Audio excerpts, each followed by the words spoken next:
leitura diária. 1 Samuel, capítulo 28. Saul e a médium de Endor. Naqueles dias, os filisteus reuniram suas tropas para lutar contra Israel. Aquis disse a Davi: saiba que você e seus soldados me acompanharão no exército. Disse Davi a Aquis: então tu saberás o que o teu servo é capaz de fazer. Aquis respondeu-lhe: muito bem, eu colocarei como minha guarda pessoal permanente. Samuel já havia morrido, e todo Israel o havia pranteado e sepultado em Ramá, sua cidade natal. Saul havia expulsado do país os médiuns e os que consultavam os espíritos. Depois que os filisteus se reuniram, vieram e acamparam em Sunem, enquanto Saul reunia todos os israelitas e acampava em Gilboa. Quando Saul viu o acampamento filisteu, teve medo, ficou apavorado. Ele consultou o Senhor, mas este não lhe respondeu, nem por sonhos, nem por Urim, nem por profetas. Então Saul disse aos seus auxiliares: procurem uma mulher que invoca espíritos, para que eu a consulte. Eles disseram: existe uma em Endor.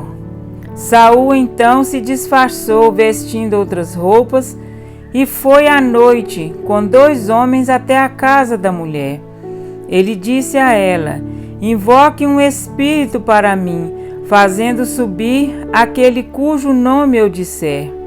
A mulher, porém, lhe disse: certamente você sabe o que Saul fez. Ele eliminou os médiuns e os que consultam os espíritos da terra de Israel. Por que você está preparando uma armadilha contra mim que me levará à morte? Saul jurou-lhe pelo Senhor: juro pelo nome do Senhor que você não será punida por isso. Quem devo fazer subir? Perguntou a mulher. Ele respondeu: Samuel.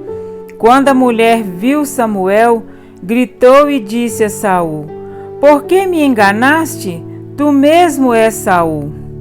O rei lhe disse: não tenha medo. O que você está vendo? A mulher respondeu: vejo um ser que sobe do chão. Ele perguntou: qual a aparência dele? E disse ela: um ancião vestido um manto está subindo. Então Saul ficou sabendo que era Samuel. Inclinou-se e prostrou-se rosto em terra. Samuel perguntou a Saul: por que você me perturbou fazendo-me subir? Respondeu Saul: estou muito angustiado. Os filisteus estão me atacando e Deus se afastou de mim. Ele já não responde nem por profetas, nem por sonhos. Por isso te chamei, para me dizer o que fazer. Disse Samuel: por que você me chamou, já que o Senhor se afastou de você e você se tornou seu inimigo? O Senhor fez o que predisse por meu intermédio. Rasgou de suas mãos o reino e o deu a seu próximo, a Davi. Porque você não obedeceu ao Senhor, nem executou a grande ira dele contra os amalequitas. Ele lhe faz isso hoje. O Senhor entregará você e o povo de Israel nas mãos dos filisteus, e amanhã você e seus filhos estarão comigo. O Senhor também entregará o exército de Israel nas mãos dos filisteus. Na mesma hora, Saul caiu estendido no chão, aterrorizado pelas palavras de Samuel. Suas forças se esgotaram, pois ele tinha passado todo aquele dia e toda aquela noite sem comer. Quando a mulher se aproximou de Saul e viu que ele estava profundamente perturbado, disse: olha, tua serva te obedeceu. Arrisquei minha vida e fiz o que me ordenaste. Agora, por favor, ouve tua serva e come um pouco para que tenhas forças para seguir o teu caminho. Ele recusou e disse: não vou comer. Seus homens, porém, insistiram com ele, e a mulher também, e ele os atendeu. Ele se levantou do chão e sentou-se na cama. A mulher matou depressa um bezerro gordo que tinha em casa, apanhou um pouco de farinha, amassou-a e assou pão sem fermento. Então ela serviu a Saul e a seus homens, e eles comeram, e naquela mesma noite eles partiram. Amém? Para refletir, o capítulo de hoje traz um assunto que causa muitas discussões entre estudiosos da Bíblia: o Espiritismo. Afinal de contas, Saul falou ou não com o espírito de Samuel? Não podemos obter a resposta verdadeira se não estudarmos a Bíblia da forma correta. Porque é preceito sobre preceito, preceito e mais preceito, regra sobre regra e mais regra, um pouco aqui, um pouco ali. Isaías 28:10 diz: assim como este assunto, todos os outros precisam ser estudados desta forma, buscando respostas em toda a palavra.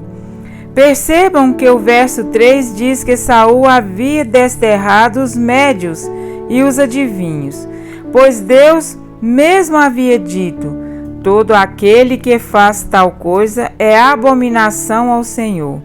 Deuteronômio 18:12. Ora, se é abominação, já aprendemos que Deus não aprova a prática de consultar mortos e adivinhação. Saul foi à presença da médium disfarçado, mas ao descobrir que se tratava do rei que havia mandado matar seus colegas de bruxaria, ela ficou assustada e mais ainda diante do sobrenatural tão diferente das consultas fajutas que estava acostumada a fazer. Ao perceber que ela via algo misterioso, Saul perguntou o que ela via. A resposta da mulher é de arrepiar: vejo um Deus que sobe da terra. Aquela mulher viu uma figura que ela identificou como um Deus que subia da terra. O sábio Salomão escreveu que os mortos não sabem coisa nenhuma, porque a sua memória jaz no esquecimento. Eclesiastes 9:5. Como, pois, explicar essa aparição? Saul concluiu que aquilo que ela descreveu só podia ser Samuel. Se realmente o fosse, Deus não teria condenado a sua atitude. Assim morreu Saul por causa da sua transgressão cometida contra o Senhor, e também porque interrogaram e consultaram um necromante. 1 Crônicas 10:13. Outra evidência de que não era o profeta Samuel quem falou com Saul, encontramos no livro de Jó. Tal como a nuvem se desfaz e passa, aquele que desce à sepultura jamais tornará a subir. Nunca mais tornará a sua casa, nem o lugar onde habita o conhecerá jamais. Jó 7, 9 e 10. Sem dúvida, aquele ser misterioso não era Samuel, nem tampouco alguém da parte de Deus. Percebam o que o falso Samuel disse a Saul no verso 16. Por quê? Pois a mim me perguntas, visto que o Senhor te desamparou e se fez teu inimigo? Quer dizer que Deus desamparou Saul e se tornou teu inimigo? Mas que conversa é essa? Sabem que conversa é essa? Daquele que é especialista em discursos, em distorcer a palavra de Deus, Satanás. Das duas, uma: ou aquele Samuel era o próprio diabo, ou um de seus demônios personificados. Porque, meus irmãos, não é de admirar, porque o próprio Satanás se transforma em anjo de luz. Não é muito, pois, que os seus próprios ministros, os anjos caídos, se transformem em ministro de justiça. 2 Coríntios 11, 14 e 15. Deus jamais desampara ninguém. Saul fez a própria escolha de fechar o seu coração para o Senhor. Por isso não conseguia mais ouvir a sua voz de Deus. Deus não é inimigo de ninguém. Ele nos convida a sermos seus amigos. João 15, 15.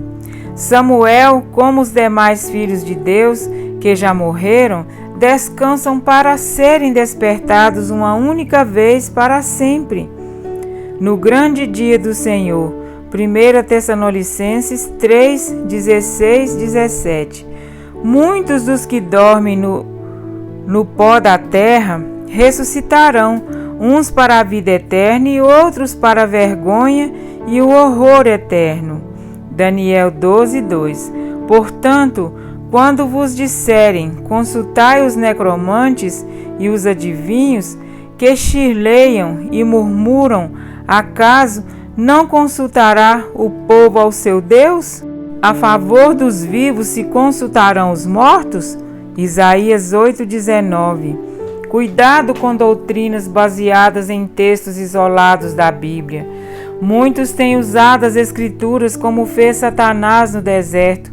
Satanás tentou a Cristo usando a palavra de Deus, fora de contexto. Mas Cristo venceu porque usou o assim diz o Senhor. Somos criaturas mortais e só há um que é imortal, o Rei dos Reis e Senhor dos Senhores, o único que possui imortalidade. 1 Timóteo 6, 15, 16. Breve vem o dia em que a trombeta soará, os mortos ressuscitarão incorruptíveis e nós seremos transformados, porque é necessário que este corpo corruptível se revista da incorruptibilidade e que o corpo mortal se revista da imortalidade. 1 Coríntios 15, 52 e 53. Cristo disse: Eu sou a ressurreição e a vida. João 11, 25.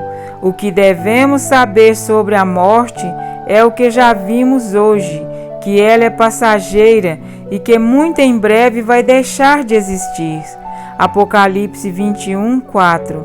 Não perca tempo com os engodos de Satanás, porque ele já está condenado à morte eterna. Apegue-se à promessa daquele que venceu a morte ao terceiro dia, porque eu vivo, vós também vivereis. João 14, 19. Amém?